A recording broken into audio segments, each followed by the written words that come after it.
नमस्कार सबैजनालाई। लोकल गभर्नमेन्टको कुरा गर्नुभन्दा अगाडि अलिकति पेरिफेरीसँग रिलेटेड अथवा ब्याकग्राउन्डको पनि कुरा गर्न चाहन्छु। क्लाइमेट जस्टिसको हामीले कुरा गरिरहेका हुन्छौँ र यस्तो थुप्रै प्रोग्रामहरूमा पनि हामीले क्लाइमेट जस्टिसको इस्युहरू उठाउँदाखेरि विभिन्न पाटोबाट आफ्नो दृष्टिकोणहरू पनि दिइरहेका हुन्छौँ। हामीले क्लाइमेट जस्टिसको कुरा गर्दाखेरि नेपालको कुरा गर्दाखेरि हामीले नेपालको मात्रै भनेर चाहिँ कुरा पक्कै पनि गर्न सक्दैनौँ। अघि पनि आइसकेको छ, फर्स्टमा ओपनिङ सेसनमा पनि क्लाइमेट चेन्ज अनि त्यसको इम्प्याक्ट, त्यसको प्रभावले चाहिँ कुनै पनि बााउन्ड्री चिन्दैन, कुनै पनि नेसनालिटी चिन्दैन, को मार्जिनलाइज हो भन्ने पनि चिन्दैन, सबैलाई असर उस्तै उस्तै पर्छ। भनेपछि नेपालको पोजिसनमा आउने हो भने क्लाइमेट जस्टिसको कुरा गर्दा पहिले चाहिँ मलाई इन्टरनेसनल हाम्रो जति पनि क्लाइमेट जस्टिसको फ्रेमवर्क बनेको छ त्यसमा हामीले रिफ्लेक्ट गर्न एकदमै जरुरी छ जस्तो लाग्छ। फ्रेमवर्कहरू हेर्ने हो भने मोस्टली को टार्गेटेड हुन्छ भन्दाखेरि कम्युनिटी टार्गेटेड। जहिले पनि भन्दाखेरि चाहिँ कम्युनिटीबाट सुरु गर्नुपर्छ, कम्युनिटीलाई अवेर बनाउनुपर्छ भनिरहेका हुन्छौँ र त्यो एउटा साइडबाट हेर्दाखेरि हो भन्ने पनि लाग्छ भने अर्को साइडबाट हेर्दाखेरि चाहिँ कसले चाहिँ क्लाइमेट चेन्जमा सबैभन्दा बढी कन्ट्रिब्युट गरिरहेको छ भन्ने कुरा एकदमै महत्त्वपूर्ण हुन्छ। अघि विनिता म्यामले पनि भनिसक्नु भएको छ, ग्लोबल नर्थ, त्यसमा पनि युएसको डेटा पनि दिनुभएको छ। And let's go back to billionaires. Billionaires, संसारभरको बिलियनियर्स हेर्ने भने it's just 1% of the billionaires who actually contribute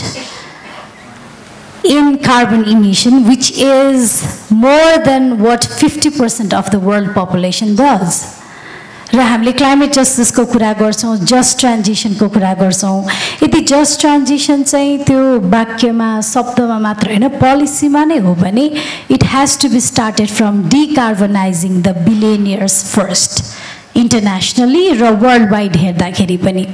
र त्यो सँगसँगै हामीले बिलियनियरबाट डिकार्बनाइज गर्नेबाट सुरु नगर्ने हो भने चाहिँ will be talking about communities, will be talking about marginalise group, will be talking about people जसले चाहिँ एकदमै थोरै सेयर मात्र कार्बन इमिसनमा राखेको छ तर सबैभन्दा बढी प्रभावित भइरहेको छ। जसलाई प्रभावित सबैभन्दा बढी भएको छ अनि उसैलाई हामीले चाहिँ यो गर्नुपर्छ है त्यो गर्नुपर्छ, जसले गर्दाखेरि चाहिँ क्लाइमेट चेन्जको असर चाहिँ कम हुन्छ भनिरहेका पनि हुन्छौँ। त्यही भएर सुरु गर्ने हो भने अरू बेलामा बटन अप अप्रोच होला, यो चाहिँ टप टु बटम अप्रोचमा हामीले काम गर्नुपर्छ, जुन चाहिँ ग्लोबल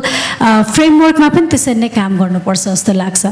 र अर्को आएर नेपालको लागि चाहिँ क्लाइमेट जस्टिस के हो भन्ने कुरा गरिराख्दाखेरि चाहिँ इन्टरनेसनल कम्युनिटीले नेपालले कति कन्ट्रिब्युट गरेको छ भन्ने कुरालाई चाहिँ क्वान्टिफाई गर्ने र ग्लोबल एसेसमेन्ट गर्न एकदमै जरुरी छ। त्यो कन्ट्रिब्युसन केमा भन्दाखेरि एउटा चाहिँ कार्बन इमिसनमा, अर्को चाहिँ हामीले इकोलोजिकल कन्जर्भेसनमा नेपालले कति कन्ट्रिब्युट गरिरहेछ त्यो पनि हेर्न एकदमै जरुरी छ। र त्यसलाई हेर्ने हो भने चाहिँ हामीले Nepal is a vulnerable country भनेर भन्छौँ। आज पनि एकदमै धेरै the most use word is vulnerable,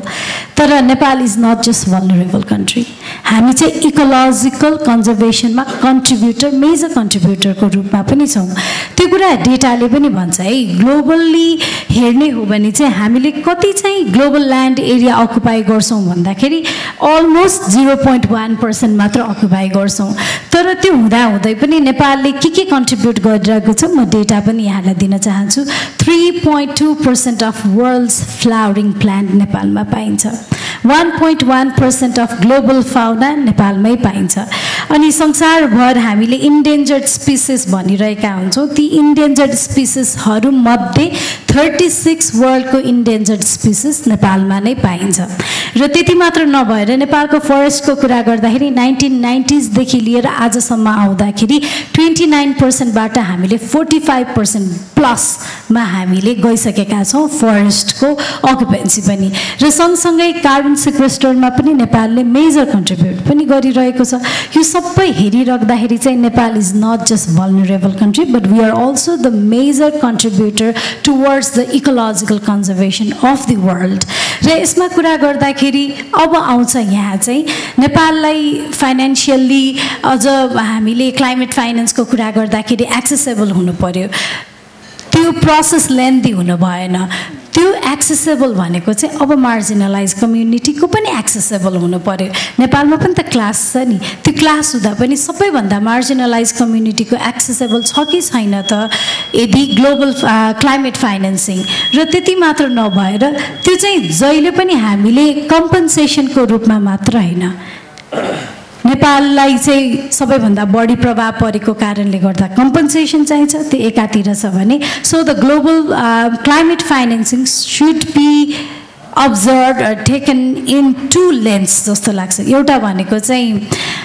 of course compensation हो भने अर्को भनेको यो चाहिँ रिवार्डको रूपमा पनि दिनुपर्छ नेपालको लागि र अब now let's come to the local सिनारियोमा आउने हो भने हामीले जब क्लाइमेट फाइनेन्सिङको कुराहरू आउँछ एक्सेसेबलको कुरा आउँछ त्यो चाहिँ रिवार्डको रूपमा दिएर कन्जर्भेसनलाई अझ धेरै इन्करेज गर्ने र कम्पन्सेसनको रूपमा चाहिँ कसलाई दिने जसलाई सबैभन्दा धेरै प्रभाव परेको छ उहाँहरूलाई हामीले कम्पन्सेसनको रूपमा दिन सक्यौँ भने अनि त्यसपछि चाहिँ साँच्चीकै नै क्लाइमेट जस्टिस हुन्छ हैन भने चाहिँ एउटा एकदमै लाइन पपुलर लाइन के छ भने जस्ट ट्रान्जिसन इज एनर्जी अपर्टाइड भन्छ यसले चाहिँ झन् धेरै विभेद निम्त्याउँछ है हामीले जस्टको नाम लिइराख्दाखेरि रियल जस्टिस दिने हो भने चाहिँ मार्जिनलाइज कम्युनिटीको क्लाइमेट फाइनेन्समा एक्सेसेबल हुनु पर्यो र त्यसको साथसाथै it's not just about money it's also about technology अहिले हाम्रो सिनारियोमा हेर्ने हो भने अर्बन प्लानिङमा हेर्ने हो भने अझ सिटी डेभलपमेन्टमा हेर्ने हो भने फाइनेन्स मात्र मेजर इस्यु चाहिँ हैन फाइनेन्स बरु हामी गर्न सक्छौँ कन्ट्रिब्युट गर्न सक्छौँ हाम्रो ट्याक्सबाट पनि केही काम गर्न सक्छौँ भन्ने होला तर टेक्नोलोजीमा हामी साँच्चीकै नै पछाडि छौँ टेक्नोलोजी हामीले अलर्टनेस दिने कुरामा होस् अथवा रेजिलेन्ट इन्फ्रास्ट्रक्चर बनाउने कुरामा होस् हामीले एकदमै एनर्जी एफिसियन्ट इन्फ्रास्ट्रक्चर बनाउनु पर्छ भन्ने कुरा गरिरहेका हुन्छौँ त्यसमा टेक्नोलोजी ट्रान्सफर हुन एकदमै जरुरी छ र सँगसँगै क्लाइमेटलाई चाहिँ इन्भाइरोमेन्टल इस्यु मात्र हैन हामीले लोकल गभर्नमेन्टले यो चाहिँ सोसियल इस्युकोमा पनि हेर्न जरुरी छ जस्तै काठमाडौँमा पनि हामीले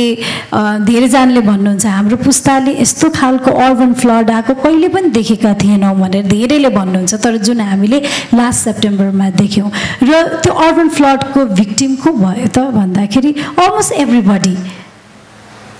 र त्यो त्यस्तो खालको केसेसमा चाहिँ हामीले अब चाहिँ सिटी डेभलपमेन्ट अथवा भनौँ लोकल गभर्नमेन्टले विभिन्न इस्युलाई प्रायोरिटीमा राखिराख्दाखेरि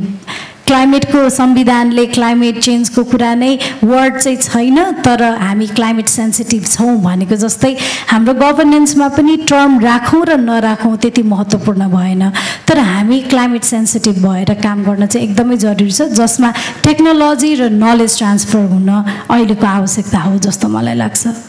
थ्याङ्क यू